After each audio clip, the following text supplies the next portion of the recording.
First of all, shout out. Hi, DM English Teacher. Hi, DM English Teacher. How are you today? What's up? Are you the person that we've that like stitched our thing and got upset with us about the freaking Note taker? Yeah, basically. Hello, DM English Teacher. Did you stitch us about being upset about us dismissing the note taker and instead wanting to be the keeper of the annals or something like that? We found that funny. We made an anal joke about it, as we often tend to do. We are children at best. We are children at best. At worst, we're also children. Yeah, no, we're like not bad people, but we definitely don't really adult very well most of the time. Like 90% of the time. Yeah. DM English Teacher was laughing and he says, I rile, okay? Well, That's fair. I can respect that. I role-played being upset. You role-played very well. You did a great job. I loved that one. I really digged that one quite a bit. Anyway, let's actually get into the podcast portion of this podcast. I'm Connor. And I'm Sam. And we are the Dungeon Bros. We are not brothers. No, but we are not in a dungeon as well. We are also not in a dungeon. We've never established that. No, we are in a condominium. Condominium's a way to put it. What would you call our living establishment? An apartment. I feel like an apartment specifically like has a apartment building vibe, whereas like a condo is, I mean, we've only got one direct neighbor and we're touching we have a car garage right beneath our feet. Is it directly beneath our feet? It is because because it's over there. Okay. That means nothing to the audio listeners of the podcast. No, so we're sitting in our living room right now / dining room. It's an open floor plan. 100%. And at some point below our feet, it switches from car garage or carport to... Whoa. Hold on. Pause. It's not a carport. It is definitively a garage. Okay, it's a garage. A carport would require an outdoor component of this space with like an awning or a covering atop it. That's fair. Definitively a garage. Why is the waterman here? Hold on. This shit's never happened before. Entertain the guests. I will. Shit. You want to grab the cat too? Where'd the cat just go? She ran that way. Oh, okay, that's fine. Hello, what's up? Do you own that truck? No.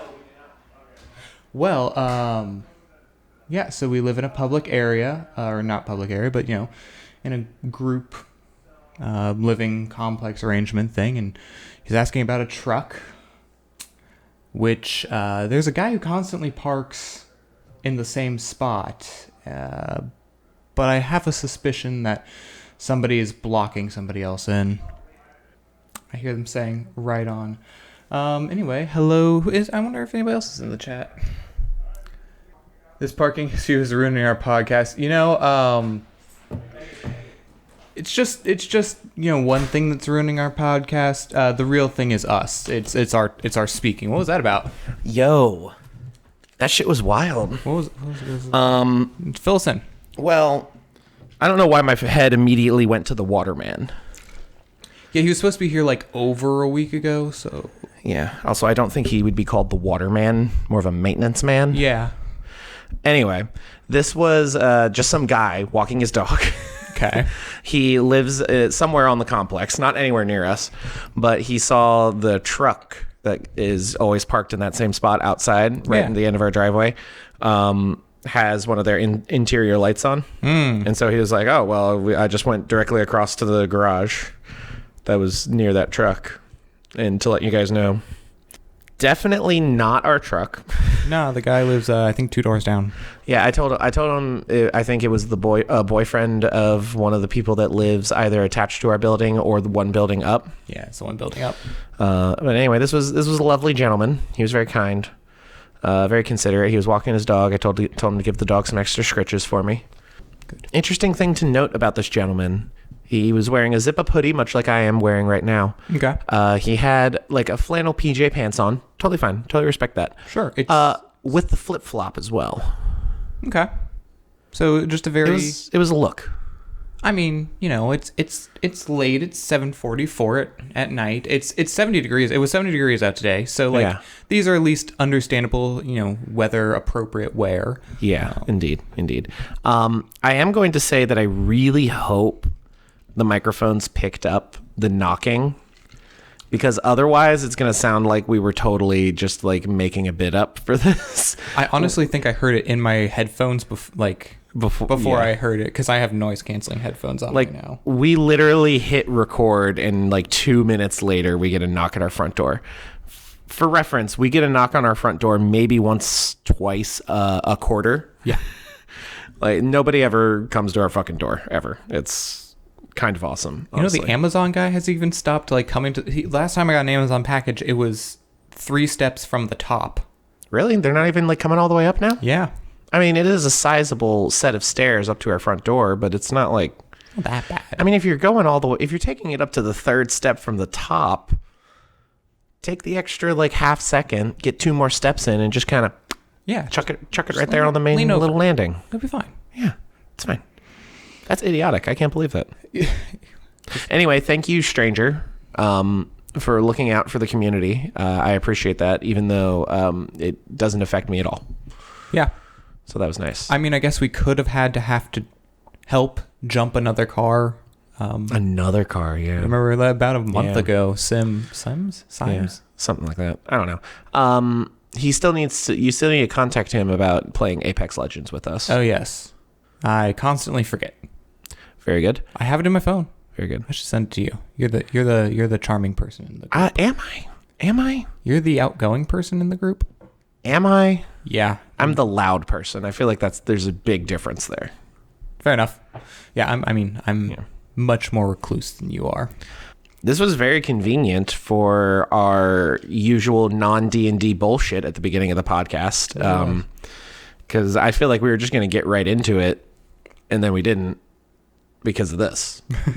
So we get to keep the normal flow of the show. Thank you to the stranger outside our abode. Mm-hmm. Well, a poet, and I didn't even know it. If we knew your name, we probably still wouldn't shout you out because we don't want to reveal your identity to the world. Spider-Man's name is Peter Parker. Who? I don't know. I feel like I've never met a Peter Parker before. I've never heard of that.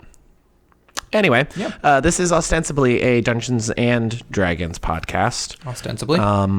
Today, the meat of our discussion is going to be at the end of the news. We're going to be talking about MCDM's homebrew supplement for 5th edition D&D, the class Beastheart, as well as Monstrous Companions. Our friend Darren recommended this to us and gave us access to this bit of homebrew. It is a paid bit of homebrew. Yes, it is $15 normally, but MCDM, big in the homebrew community. Yep. Very, very popular. Yeah, they're one of my favorites as well, as just as a baseline, probably more so than they were the ones who kind of inspired me to, well, the owner, the original guy, Matt Colville, was the one who basically taught me to play D&D through his YouTube channel, and then I've been a big supporter ever since he made a company out of his YouTube channel. Right on. Yeah. So Samuel. Yes, Connor. Shall we get into the news? Indeed. We have quite a few articles to talk about today. Yes. Relatively short, but still worthy. All a good time, as they say. Who? The Owlin. Ah, yes. You know who. First off, from comicbook.com, though many websites were reporting on this, Dungeons & Dragons, Wizards of the Coast, they released a free adventure online. They made an abridged version of one of its more recent adventures, available for free on the Wizards of the Coast D&D website, in celebration of D20 Day. December 20th. December 20th. That is a thing that I did not know was a thing. It's a play on the fact that we use a D for December and 20 being the 20th. And the D20 is very important in our hobby. Indeed. Basically, this adventure is just an abridged version of the Dragon of Icespire Peak, which is an adventure in the D&D Essentials kit. The abridged version does contain the first part of that adventure, as well as some pre-generated characters, monster stat blocks, and instructions on how players can continue the adventure going forward. It really is just a very, very trimmed down of the adventure in the Essentials kit, which is nice if you've been into D&D for a while and you didn't buy the Essentials kit because you were already into it and nothing in there is really what you needed. I was always a big fan of when they did the Encounter of the Week on, I believe it was D&D Beyond. Yes, I believe so. Where they had writers writing out specific encounters that are both extremely specific to like a campaign setting that had recently come out or was going to come out in the near future, as well as just extremely generic things that you could plop into anything. I want more of this. Mm-hmm. I'm sad that they stopped the Encounter of the Week. I would love if they brought it back, but that's not really the discussion at hand. Cool. It's a cool little adventure hook. Go check it out. Yeah, I went ahead and checked it out. I downloaded it. It has five different pre-generated first level character options. I believe a cleric, 2 fighters, a wizard, and something else. Mm-hmm. It has just the basics, the very 2 pages from the DMG, and then a couple of like a mimic stat block, a commoner stat block, and then the special gnome recluse. Gnome recluse. Yeah, which is recluse. Very good. Which is basically a gnomish mini spellcaster, mini guard sort of ordeal. That's neat. I dig it. Nothing like a good stat block that you don't have to make from scratch. Right. That's always nice. And the idea is definitely, hey, look at this thing. Send it to your friends who don't know D&D, and then convince them to play D&D. Indeed. Be like, look at this magical thing I can do for you. Always a good time. Second bit of news. This one is from slashfilm.com, but again, many people have been talking about it. This is for the critters out there, fans of the Critical Role community. The record-breaking Kickstarter, The Legend of Vox Machina. Mm-hmm. The animated series. It is an animated series. It's kind of a prequel, mostly just a recap of the first campaign up to a certain point. I don't know what that point is yet, but they released a clip online of the show, along with the announcement that it was very much ahead of schedule, such that it is going to be released the first episode on January 28th of 2022. So just a couple of weeks, 1 month from when we record. Yeah, they moved the release date up 1 week, which is pretty uncommon. I feel most things just generally get pushed back. So to have something moved up is pretty impressive. It's surprising since, something like animation or like game design really benefits from all the time that you can give it. Mm-hmm. So even if they were ahead of schedule, why not release at their normally scheduled time and just take that extra time to polish it? They must be really confident and really like where the project is at this point to do this.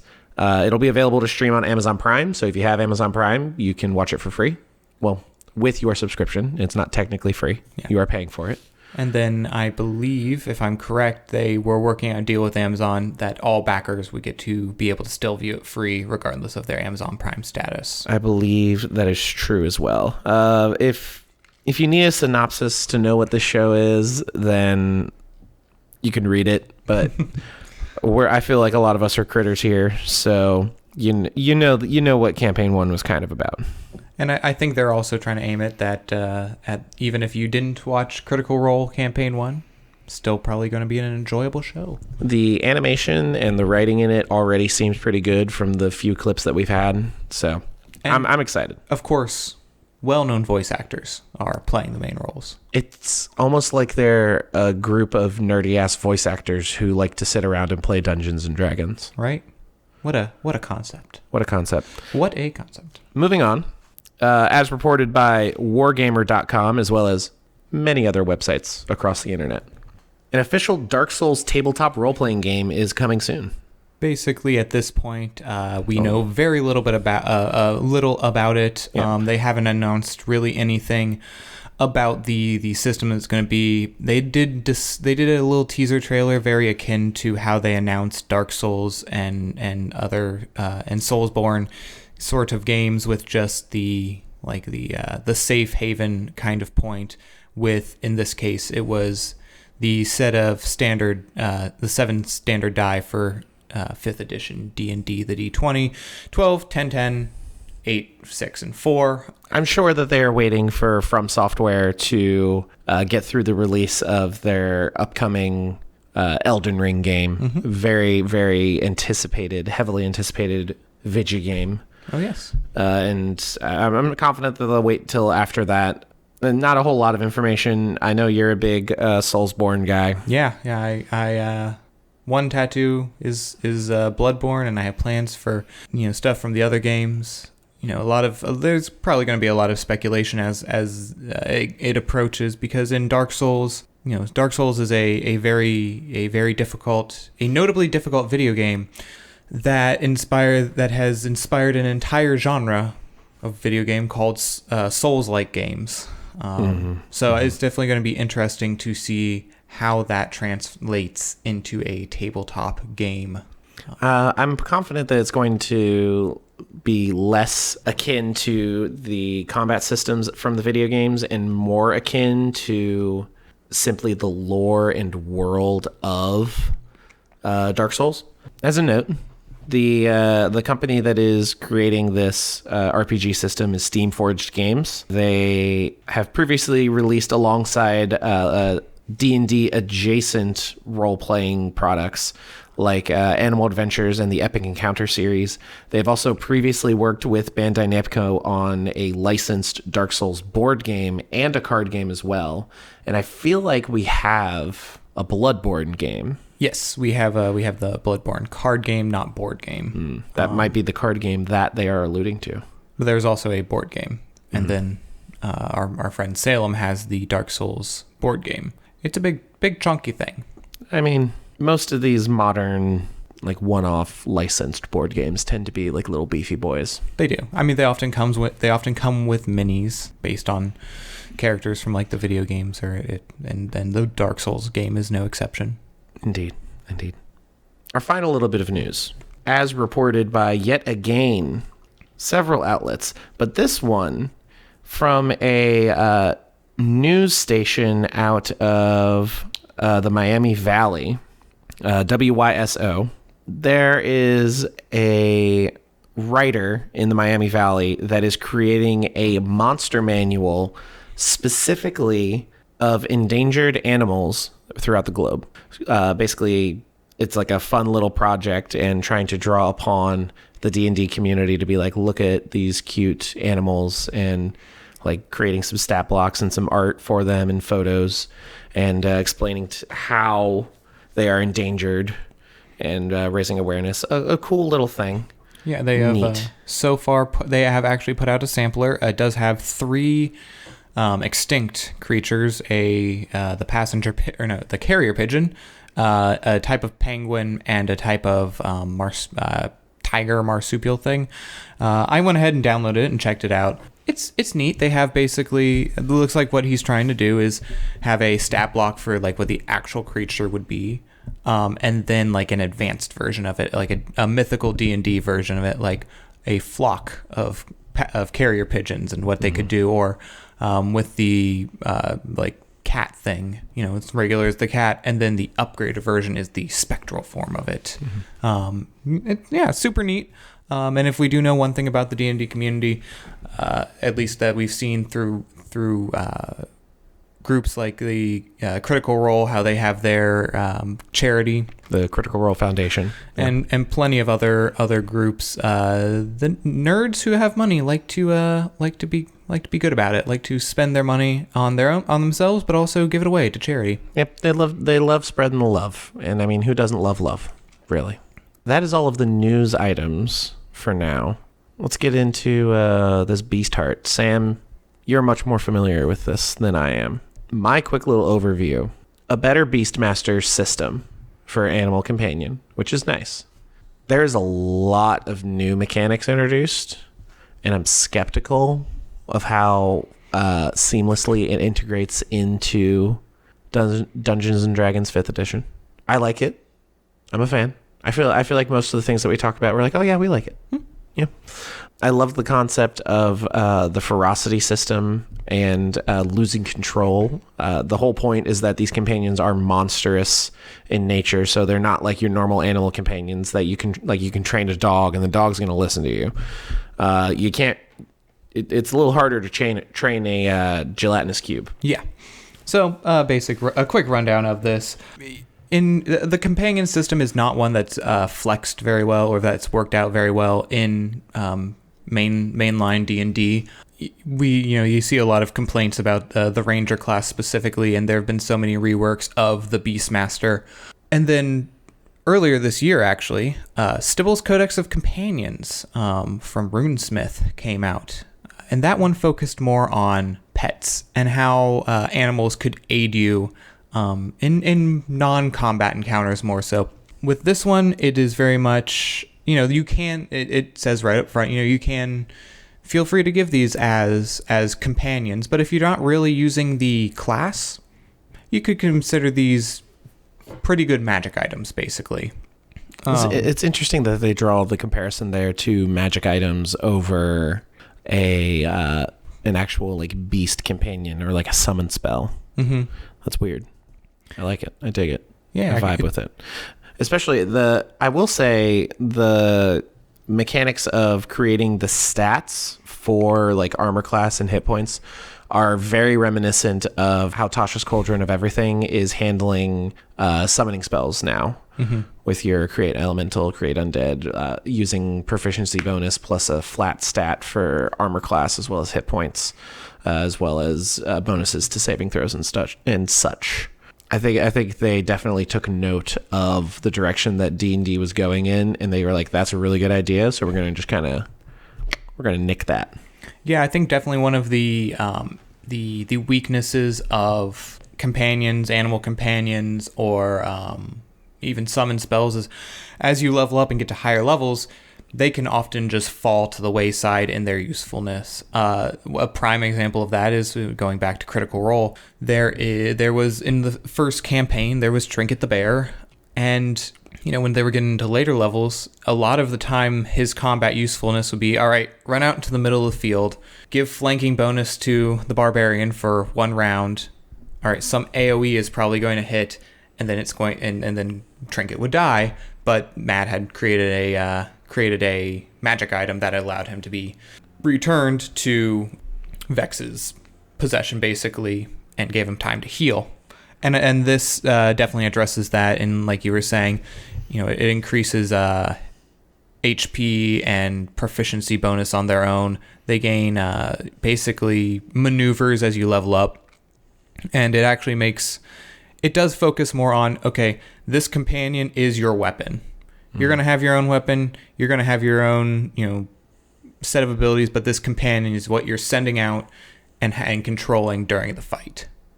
A lot of interesting customizability options as well. It includes 5 different subclasses. Some of them a bit more inspired than the others, but that's just the way it goes. Yeah, we can see that in every even official D&D. Even in the player's handbook. Oh yeah, even in the player's handbook, they really phoned it in with the champion fighter, I would say. But the class is shockingly customizable, and I would argue almost to its detriment. The first truly deep customizable class was the Warlock, as presented in the PHB with Eldritch Invocations, as well as the Battlemaster subclass for the fighter. Battlemaster maneuvers are very, very simple in their execution and the effects that they cause. Eldritch Invocations got a little bit more complex, but that was kind of the core theme of the Warlock, as being super customizable and basically getting a million different ways to cast Eldritch Blast and a million different ways to use the 2 spell slots, 2 spell slots that they get until they're 15th level. Yep. Later, of course, it was the Artificer, but I also feel like the Artificer, in many ways, suffers from having too much customizability, where unless you are big into D&D, it is so not user-friendly to make an Artificer, and that is probably a reason why you don't see a whole lot of Artificers out in the wild while you're playing D&D. And I'm sure everybody in the comments or on the Discord or in the TikTok live right now can be like, oh yeah, I have an Artificer at my table. You're a fucking idiot. Generally speaking, You're not going to find a lot of artificers. You weren't back in the day when the mystic was a thing in Unearthed Arcana. You weren't finding a lot of mystics because it was too complex. And the Beastheart definitely toes that line a little bit for me. Their second level feature, I forget the name of it. The exploits or the superior ferocity? The exploits, I believe. The exploits, yes. Where you get several different options for how to engage combat with your companion. And the list is simple enough. But whenever I see things like that, it just makes me nervous a little bit that people can get too lost in the weeds, or there's going to be some combination of abilities that the designers hadn't really thought about that breaks the class a little bit, cracks it wide open, if you will. I will say, in my own experience with an artificer, I tried, actually, you and I are in a campaign that our friend started up recently, and he kind of gave us some overview, and then he looked at you and me and said, just go crazy, do whatever you want. And I was like, all right, we just got Tasha's. I want to create an artificer. But as far as customizability with an artificer, you're absolutely right. You got to choose your spells. You got to choose your, whatever their daily buff is. They're to, touch a thing and give it a bonus. Then there's how are you going to customize, your subclass? Because, you have the armor, and you have the gun guy, and you have the, sentry guy. And each of those has different things that they can do. 2 of them have companions that are attached with them. And it's like, okay, so every day or every level up, I'm going to have, 6 different sets of different customizable things I could choose. And I as somebody who loves doing customization and I don't necessarily min-max, but optimize or try to go for a strategy. 100%. Yeah. Same. It was just a lot. It is a lot. That the Warlock and the Battlemaster benefit in that once you've made the customizing decisions, they're there. They're stuck. You can swap them out if you want to when you level up. And you don't have the world being your oyster every time you take a long rest of like, okay, what do I want to grab for this specific day? Which, while nice and cool, and there are definitely people that are going to vibe with that, it is almost too open-ended for its own good. The Beastheart, I believe, you cannot swap things out, which is a point in its favor. It's the exploit. So just real quick, let's get into some class features. Yeah, sure. Real quick, just so like we mentioned earlier, there is a new mechanic. It's called the Ferocity. It's the Ferocity mechanic. Basically, when you start combat at the beginning of your turn, you roll a d4 and add some other numbers based on different features. And this gives you a resource to spend to have your companion do cool things. Your companion can always just attack, but then as you gain more levels in this class, they have better attacks. They have attacks that do other features. They have bonus actions, reactions. Even just as much as you and your companion can can fly or can turn ethereal for a while. And this in what I see this is it's a very combat specific, slightly better because it recharges form of key. It's not as complex as say a spell casting system, which I think is to its benefit. But yeah, it's just a straight resource. And then if you collect too much ferocity without expending it, then your companion has the potential to rage or rampage, which means that it will you'll lose control of it for 1 round, in which it'll go attack the closest thing. Which overall, as the rampage, it could be cinematically exciting depending on when this happens or if this happens. It can be a slight setback or a major setback depending on what point of the battle you're in. With there is a flat bonus that you get to your ferocity, is there not? It's a D4 plus. It's a D4 plus the number of enemies that are near your companion. It might be on the battlefield. I'd have to double check. I think it's within 5 feet of your companion, but that can very, very quickly accumulate a lot of ferocity for a companion. And if they are rampaging, it seems like something that would definitely be a lot more of a hindrance, depending on how you're using your companion in combat. Every time you were talking about rampage, I was thinking about Archer and his breast cancer rampage. So it's a great episode. See, I was thinking about Apex. Yeah, also the rampage. The rampage gun. That is also fair. But once your companion is in a rampage, you kind of lose control over what it does. Yes? Yeah, so when it goes into a rampage, it takes its movement to go to the closest creature and make a signature attack. A signature attack is just its main melee attack. For a creature with claws, it's going to be a claw attack. For a creature that bites, it's going to be a bite attack. Example. And then, there are some rules for if two things are equally distant. And then after it rampages, once its turn is done, its ferocity drops to 0 and you regain control of it. Okay, that isn't as bad of a detriment as I would have expected. It makes rampaging a lot less scary. I would say a lot less scary than even like a summon greater demon spell. Yeah, it definitely doesn't have that as much drawback. It would definitely change how the player playing the Beastheart companion or Beastheart might have to line up their next turn.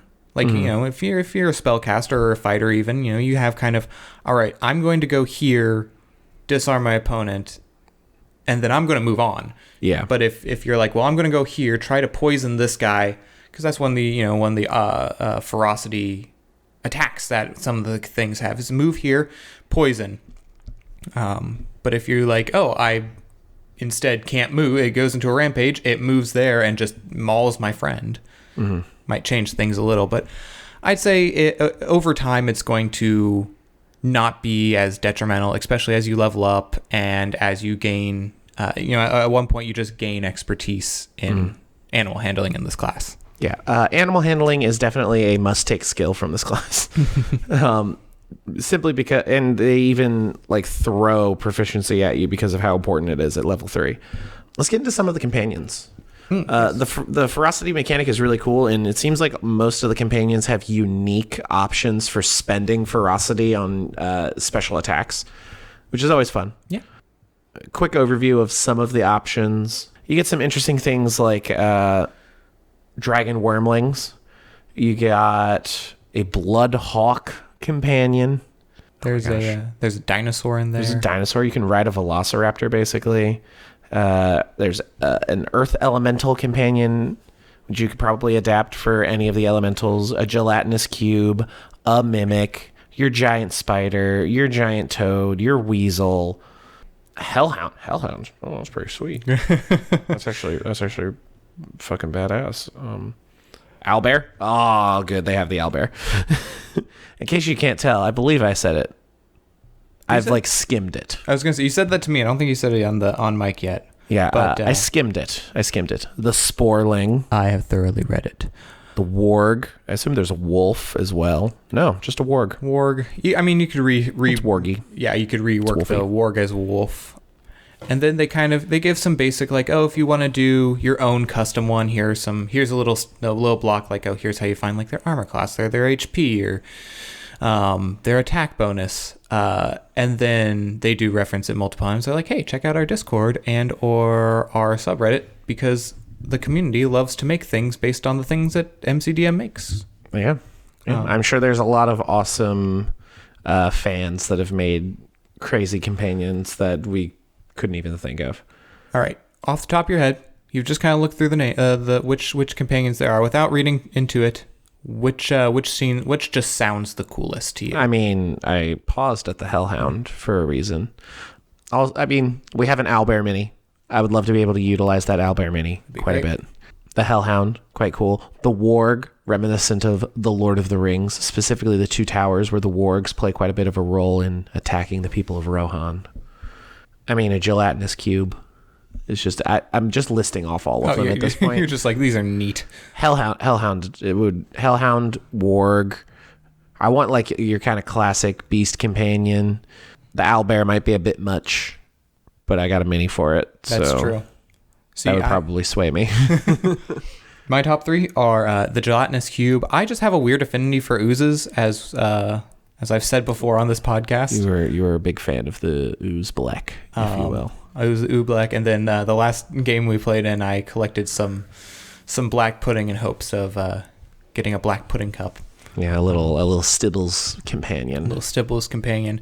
One of my favorite things about the gelatinous cube is you can, as the PC, can just be engulfed by it or just walk into it and not be harmed.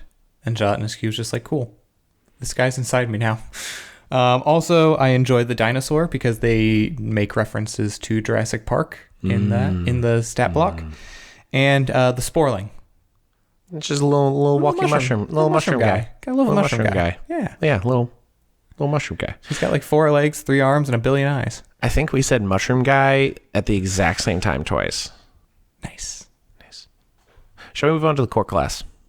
Indeed. Right. So the starting proficiencies, as well as the RP suggestions and the quick build, all kind of lend it towards that, like you mentioned, that classic kind of that classic wild man with a beast. This is very similar to the ranger in that regard, where you specifically for multi-classing, you requires a 13 in either strength or dexterity as well as wisdom, much like the ranger.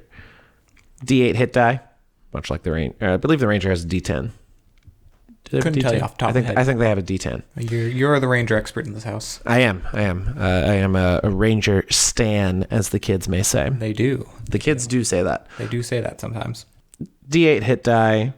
You get light armor, medium armor, shields, simple weapons, and then an interesting selection of martial weapons, specifically battle axe, great axe, long sword, net, scimitar, and short sword.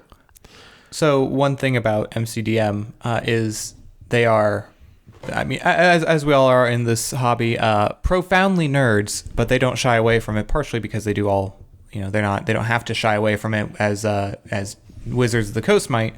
But I'm wondering if this set of weapons that they have chosen are references to different movies.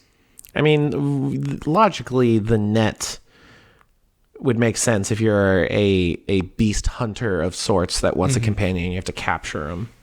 Oh, the long bow and the short sword. It's not a long sword. It's a long bow and a short sword. So no long sword. No long sword. I mean, the long bow and the short sword. I mean, that has to be Aragorn, right? Gotta be. Even though he's not a beast master, he's just a ranger. He is, yeah. He doesn't have a beast companion, really. But like the battle axe and the great axe. Gotta wonder. I mean, there's some very... Scimitar. Maybe some sort of Arabian Night reference. Maybe. Alibaba and the 40 Thieves. Anyway, moving on. Anyway. You gain proficiency in strength and wisdom saving throws, and you get your choice of 3 skills from animal handling, athletics, intimidation, nature, perception, stealth, and survival. You got to take animal handling. Like, a lot of core things require the animal handling feature. Yep. And you'll be getting expertise in it at like 3rd level. You get to start with hide or leather armor, a longbow, and 20 arrows. You get your choice of a martial weapon and a shield, or 2 martial weapons. Presumably, you would pick ones that you are proficient in. Presumably, but you don't have to technically. Yeah. 2-hand axes or a simple weapon, as well as a dungeoneer's pack or an explorer's pack. I've been running D&D for 6, almost 7 years now, I think. I still cannot tell you what is in each pack. I know every pack has a bedroll and a water canteen and 10 days worth of rations. But outside of that... they all have 50 feet of hempen rope. Oh, that too. Very important. Not all of them have backpacks. That's right. The scholar's pack, I believe, does not have a backpack. Just a satchel. They just assume that you are carrying it, I guess. Yeah. I mean, they're neat. Whatever. Moving on. Your first level abilities are companion and natural language. Basically, natural language, you can communicate verbally with your companion, and you can comprehend communication from them. You're not going to be having full-on conversations debating the politics of your world, but you're able to command them, and they understand you, and you understand them if they're trying to tell you something like, don't go there, danger. or something like that. Yeah, water over here. Water. Please give me food. That's the one that your cat says the most. Is, oh yeah, she says please give me food quite a bit. I'm surprised she hasn't said anything yet because it is a half hour past her dinner time, and she's probably got another half hour until she's getting fed because we're doing this. That's it's an oversight on my part. The companion feature is you get your companion. That's a good thing to have at first level when this is your class. Yeah, and you get to basically spend a minute meditating to resurrect it if it dies from losing all of its hit points, though you would gain a level of exhaustion, which, if you were to do that at the end of your adventuring day, you would simply be able to take a long rest and get rid of it. Mm-hmm. So it's basically no, you're not going to be, if you're reckless with your companion, you're going to lose it for the rest of the day deal. Right. Which I'm fine. It also has links to the aforementioned Discord server and subreddit showing off the community created companions as well. This actually kind of flies in the face of other sorts of D&D. If you lose it, you have, like, even the wizard, like their spell book. If you lose your spell book, I believe you have to spend you have to spend a lot. You lose all the spells that you didn't have prepared. And it's like, I think you can re-prepare, or you can, rebuild the book for like half the cost. You can copy it. You have to create a backup book. You don't get to rebuild your book. If you don't have a backup copy and you lose the book, you lose all the spells that you didn't have prepared. Mm-hmm. There's an entire animated spell book from Z Bashu on YouTube about that bit. But then even the Warlock Pact of the Tome, if you lose that book, your patron will give it to you after 8 hours. After you spend 8 hours complaining. But so kind of the same way with the Pact of the Blade. Yeah. So I do like that how it's like, okay, you kind of screwed yourself over. You maybe got hurt or you expended your resource, but you don't have to take an entire adventuring day off to get it back. Wizards of the Coast, they love the wizard class, but there are a lot of really weird, stupid restrictions on it like that. There are. Like their companion, the Find Familiar. You gotta have material components for it. Like, you don't just get it back, which is annoying, but whatever. Right. I don't want to spend 25 gold pieces to get my cat back. And especially at low levels, that's a lot of money. Chonky at low levels. Up to even level 4 or 5, it can be like a good chunk of change. Yeah. Anyway. So I believe that's it for level 1. Level 2, you get the primal exploits, which are as we were mentioning earlier, the customizable options for the Beastheart. You get 3 immediately at level 2. You get an additional 2 at level 10 and level 17, respectively. Whenever you gain a level, you can swap them out, but they have to be of an appropriate level that you can take. Some exploits require a reaction. Others have specific circumstances, but don't require any sort of action. Some of them activate as part of the attack action. There's a lot of variety here. You also have your exploit save DC, which is just a DC to resist the effects of certain exploits that you have. And that's just 8 plus proficiency plus your wisdom. Exactly like the Ranger. Oh, yep. Just a quick rundown of the names. Aid Us Friend, Bring Them Down, Drag Them, Feral Reflexes, Hurricane Blow, No Escape, Primal Pounce, Quick Hide, and Thrash are your options at second level. I like they have a nice convenient chart here that shows what action you have to use. For example, No Escape does not require an action. Thrash is a reaction. Quick Hide is the attack action. It shows you what level you have to be to take it, as well as the amount of ferocity that it costs. For example, No Escape. It's a cost of minimum of 1 ferocity, but you can add more. It has 1 plus. Bring Them Down requires 4. The Primal Pounce requires 3.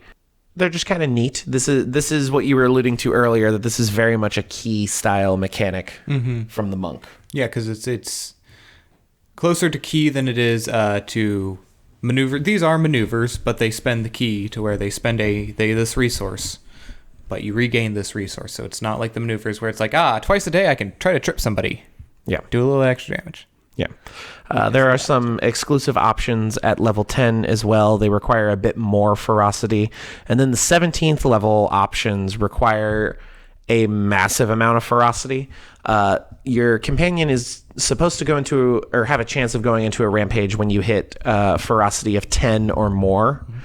And all of the 17th level exploits are above 10 ferocity in terms of charge. Like 16, 14, 12 are all of them pretty much. Yep. But then, I mean, we can just bounce ahead one level, and that's when you get your subclass. But you also get Master Caregiver, in which if you don't have proficiency in animal handling, you gain it. If you already do, you gain expertise in it. So even when you're talking about 17th level, at that point, if you're expected to have expertise in animal handling, you're getting like a plus 16 or something stupid exactly, like that. Exactly. So it's basically like at that point, it's dangerous. It's minimally the danger starts to subside a little bit, I'd say. Yeah.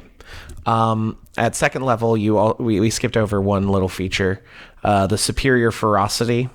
When your companion uses a ferocity action that's in its stat block and it requires the creature to make an ability check or saving throw, you can choose to just use your exploit save DC instead of the DC that's listed in the stat block. That just kind of streamlines everything and really gives you like one number to reference as opposed to having to keep track of multiple things. Yeah, it boosts the usage of the Beastheart class as opposed to just having a companion. I would believe that mathematically as well, the exploit save DC would be higher than whatever the DC included in the stat block would be, I would assume. Probably. We haven't looked in depth, but usually if it falls in line with a lot of D&D things, it's like, when you use this thing, it's DC 12, DC 11 for basic creatures. Yeah. So it's probably higher. Got 14, 15 at low levels. Also at level 3, you get to pick your subclass. Mm-hmm. The included subclasses, there's 5 of them: Ferocious Bond, Hunter Bond, Infernal Bond, Primordial Bond, and the Protector Bond that give you class features granted at 3rd, 7th, 11th, and 15th level. We'll skip over them for now. Level 4, 8, 12, 16, and 19, you get an ASI. Everyone knows that. 5th level, you get Beyond Instinct. You and your companion just gain some additional benefits. Whenever your companion gains ferocity at the start of your turn, they gain an additional 1 ferocity. Your companion gains proficiency in saving throws with 1 ability score of your choice. Your companion gains proficiency in one of the following skills: acrobatics, animal handling, athletics, intimidation, investigation, perception, performance, sleight of hand, stealth, or survival. Your companion can use wisdom in place of intelligence if they make an ability check using the investigation skill. They can use strength or dexterity in place of charisma when making an ability check using the intimidation or performance skill. And then when you reach higher levels, the bonuses that you at 10th and 15th level, the bonuses that you gain in ferocity increase to 3 and then 5 respectively, and your companion gains proficiency in another saving throw of your choice and gains proficiency in another skill of your choice from the list provided already. By 15th level, I mean, you're going to be gaining, like, now that I think about it, minimum 6 ferocity at the start of every turn. Yeah. Up to a die roll where you would get 9, and that's assuming that there are no enemies around. So that's giving you. It's going to give you your maneuvers, your exploits. You're pretty much going to be able on first turn be able to choose most of your exploits, as opposed to just having to lower levels. You might have to just make that signature attack, wait a turn, and then be able to use your acid spittle or whatever. Mm-hmm. So when it's definitely that as you increase, the abilities of the companion increase respectively. Additionally, at 5th level, you get the improved signature attack feature. When your companion hits with their signature attack, the attack deals an additional weapon damage die. This is kind of just like a debuffed extra attack for your companion, since you're not going to get the flat bonus of the ability score that's being used for the attack. You also get an additional damage die at level 11 and level 17. So at level 17, every single one of their basic attacks is going to be dealing 3 additional dies of damage, which even makes just their basic attack, not using ferocity points at all, pretty beefy, especially for a companion. It's kind of like that same idea of leveling up damage cantrips as you level up. Additionally, damage dealt by your companion's attack and ferocity actions count as magical for the purpose of overcoming resistance and immunity to non-magical attacks and damage. Basically, keeping them useful as you get to where all of your enemies are magical in some way. Level 6, you get 2 more abilities. The Faithful Companion. You can work better as a team with your allies as well as your companion. You no longer need to use your bonus action to command your companion. Instead, as long as you are not incapacitated, you can direct them to take an action simply with a verbal or physical sign that requires no action. Additionally, when your companion enters a rampage when you are not incapacitated and they can see or hear you, they do not automatically move forward and attack the nearest creature. You can instead choose where the companion moves on your turn and which creature they attack with their signature attack, making the rampage immediately something that you want to be happening quite a lot. I mean, it does, of course, limit your, you can't use your ferocities. That turn, you do have to move, and you move and attack. It makes you're not afraid to pile up on the ferocity points anymore. Yeah, exactly. It's not so scary and gives you a little more of that room to gamble with. Especially if you take the Ferocious Bond subclass. Yes. Where they really want you in a rampage a lot. Basically, all of the rules and detriments that they put on companions are just kind of slowly being chipped away by the Beastheart just to make it really easy. Yeah. And to actually make them worth taking over simply just giving other classes companions like this. Yes. Next is...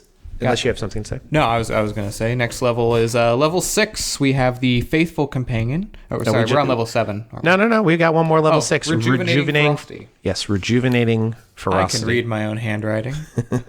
Rejuvenating Ferocity is the other 6th level feature. Your companion can draw on their own fury to revitalize themselves in battle.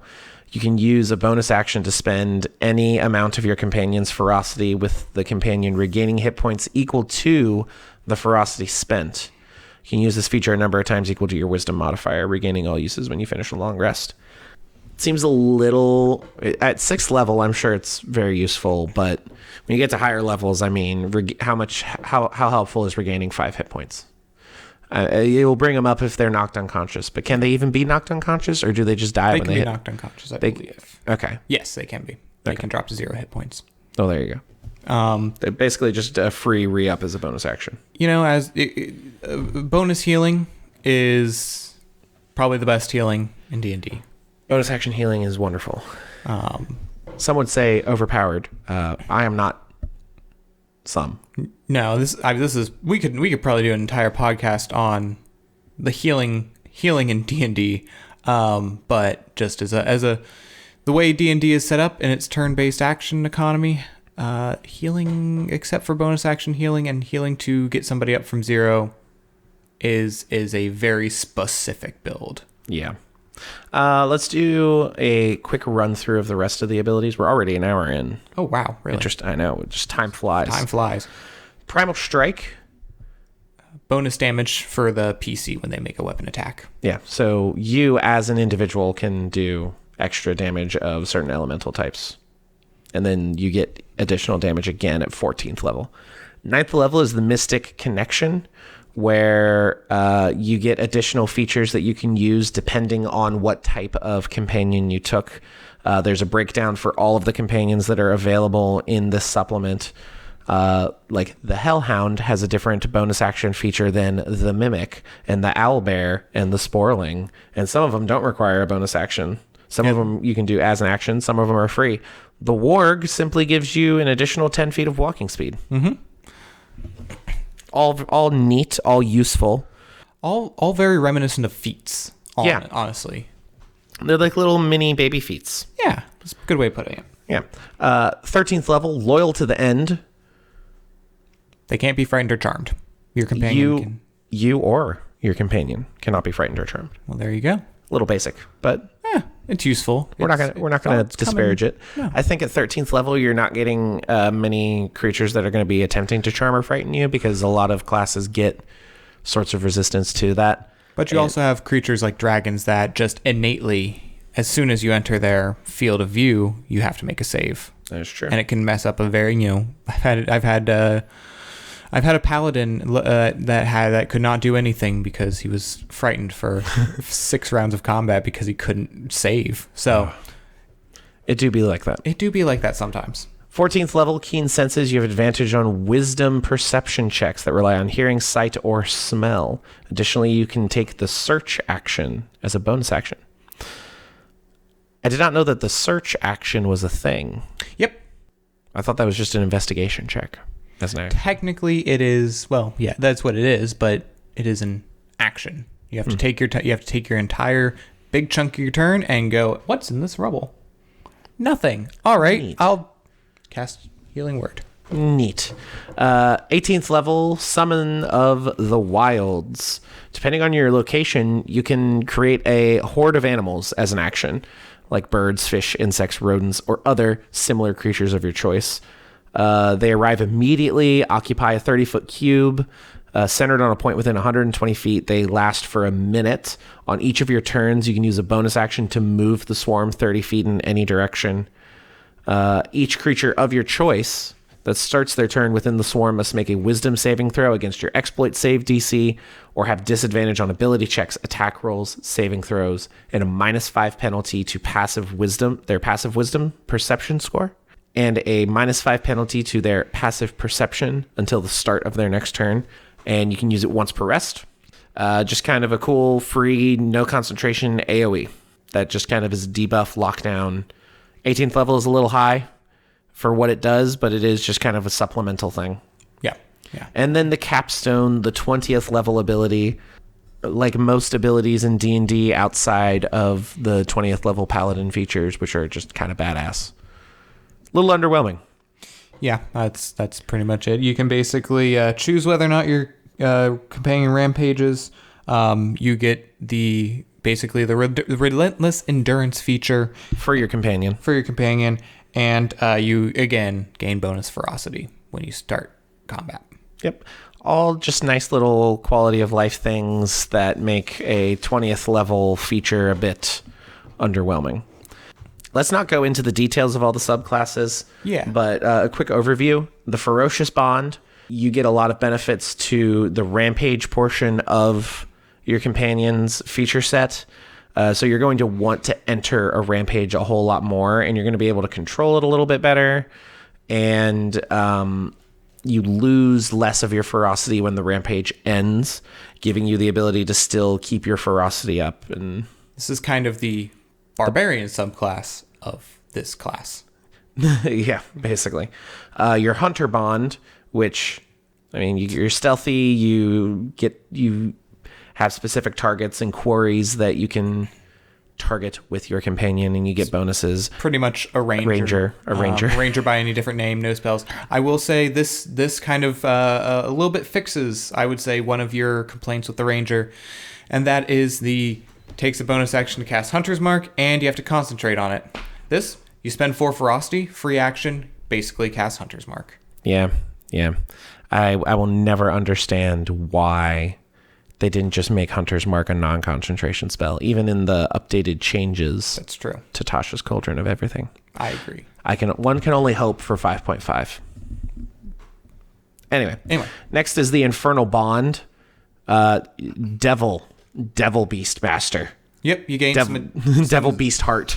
Some additional options for exploits that make it a little more devilly, a little more like magical, and eventually your companion gets some like devil features, some wings, some scales, some fieriness to them. This one seems to be the most customizable and unique. This one's probably going to feel a lot more different than the other ones, as well as the next subclass, the Primordial Bond, which is the same kind of feature set as the Fiendish one, but instead it's elemental and like elemental and weather based. Yep, totally cool. New exploits, more arcane casty feel more druidy feel. Yeah. And finally, the Protector Bond, which is Tanky Companion. I was going to say, I have written down Protector. Here's the beef. Yep. Big old beefy boy. Big old beef. You gain AC, you gain HP, and you get Protector features from like the Protector fighting style example. Mm-hmm. Outside, that is pretty much the entire class in a nutshell. There's a lot going on. Yes. I think you have to account for the fact that each individual companion has unique features to them as well. It is a class that is not for the faint of heart. Yeah. It's fun. It's interesting. A lot of the flavor overlaps with the Ranger. If you were looking to be a Beastmaster, first I would say don't, unless you're using the Tasha's rules for Beastmaster. And at that point, you might want to just take a look at this class, because there's a lot of overlap with the Tasha's version of the Beastmaster, and you get a lot more choices and a lot more variety in what you can do with this class.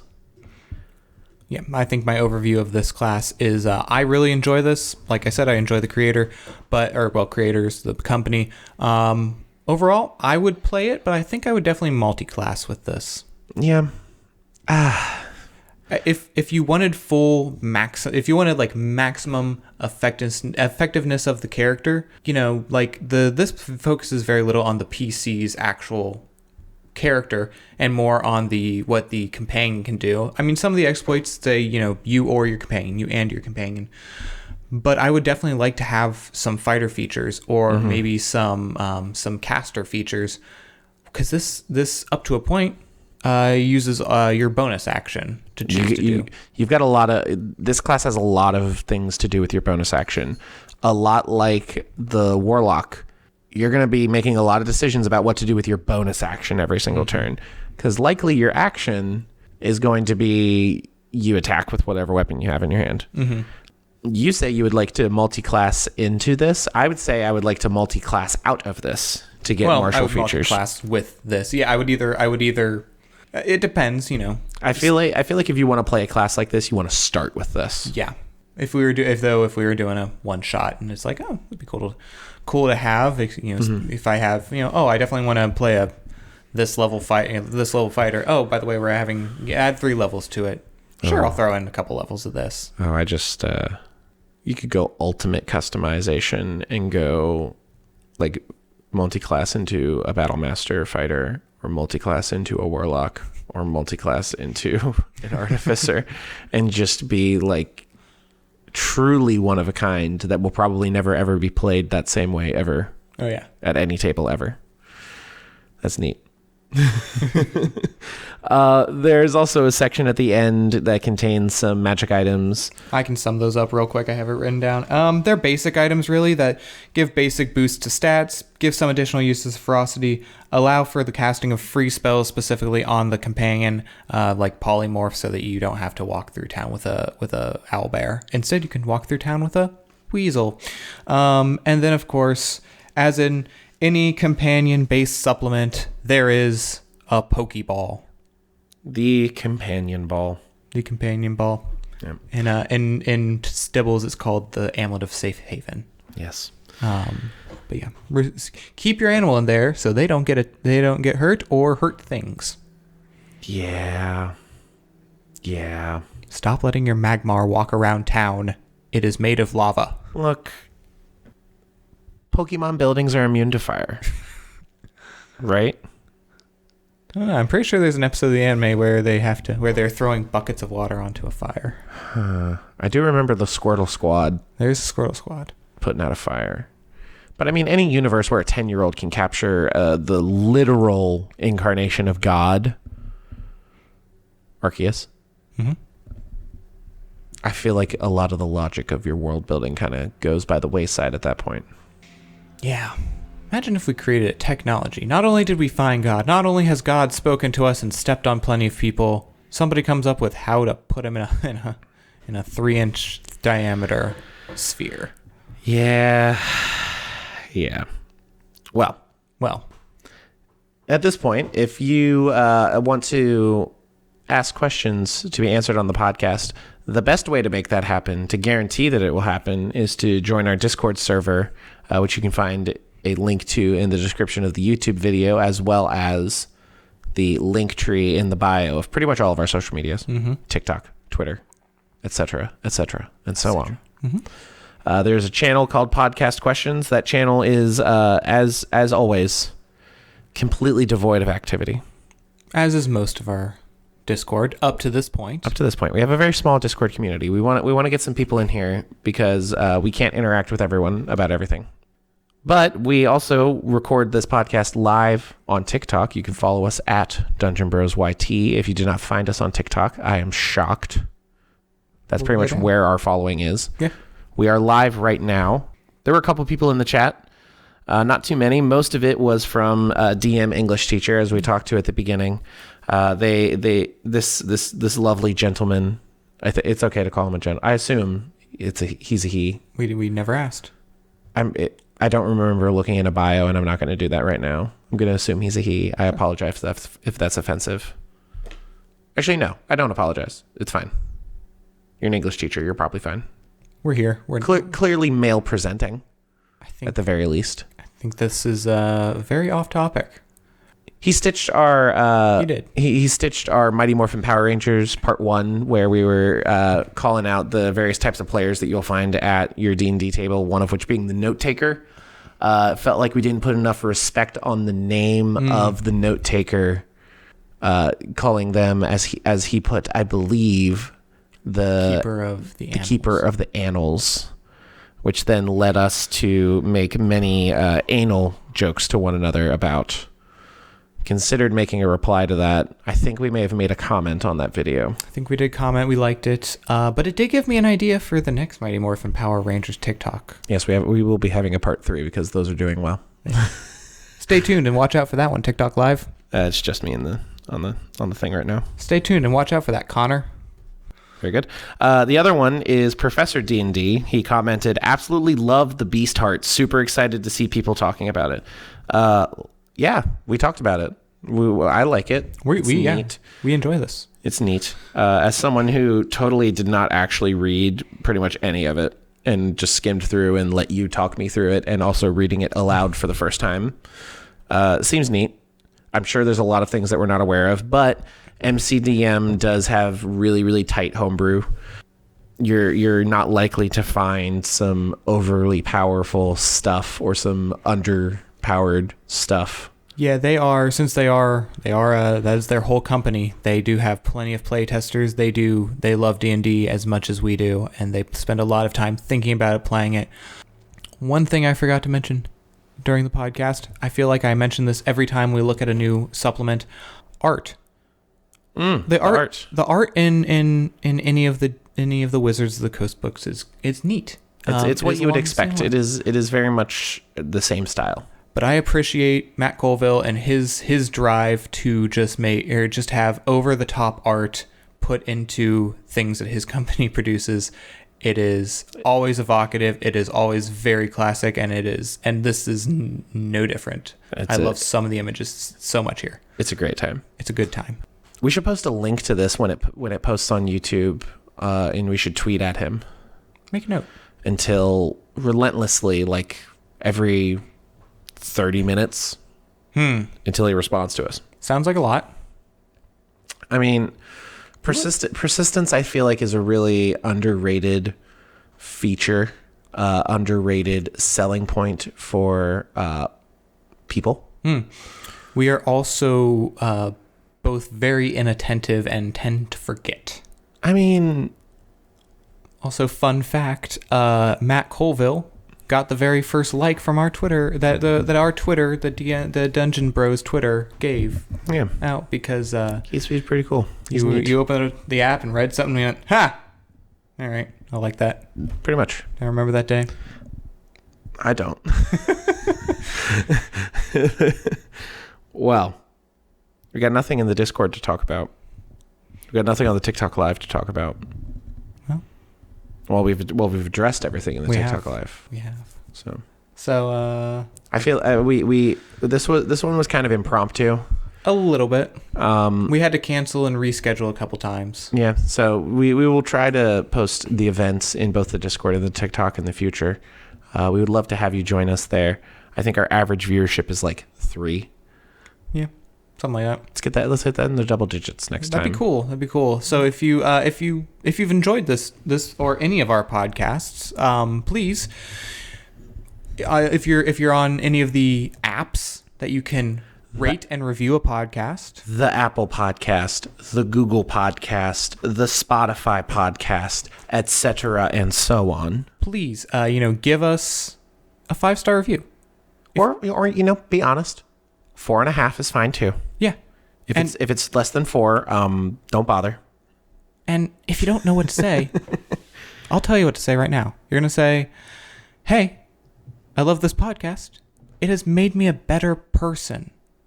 And I love my mother. I quit drinking. I gave half of my wealth to charity out of the goodness of my heart." And one of the good ones. Like we're not talking no Salvation Army. We're talking like you went down the road to like the mom and pop charity on the corner of Broadway and 2nd Street? And sure. Broadway and 2nd. You went to the fucking soup kitchen. You made some soup. Yeah. You're serving soup to people now because of this podcast. And because of this podcast, you learned to bake bread. Not only did you learn to bake bread, you learned to bake good bread. Yeah. Not just a crumbly, like, mediocre loaf with a semi, like, scratchy top. No, like, we're talking a good crusty exterior and fluffy interior. Like a solid ass sourdough that you would not be ashamed to slice open for both friends and family. Yeah. Something you could dip into the soup that you are serving to those in your community who need soup. You adopted a neglected animal from an animal shelter. Mm-hmm. You spayed and or neutered it to help control the pet population to avoid this many unwanted pets in the system. Up to this point, you were like, "No, Bob Barker, I'm not spaying or neutering my pets." And now you're like, "The Dungeon Bros have convinced me to spay and neuter my pets." Yeah. And you should put all of that in the review. Yes. Every single one. Yes, put that in the review. We got you off of cocaine. Mm-hmm. We got you on to tabletop role-playing games. Yeah. Possibly whiskey. You found out the health benefits of your job, and you have now a standing desk. I thought you meant the health benefits of like going to your job. I think there are mostly monetary benefits of going to your job. I mean, yeah.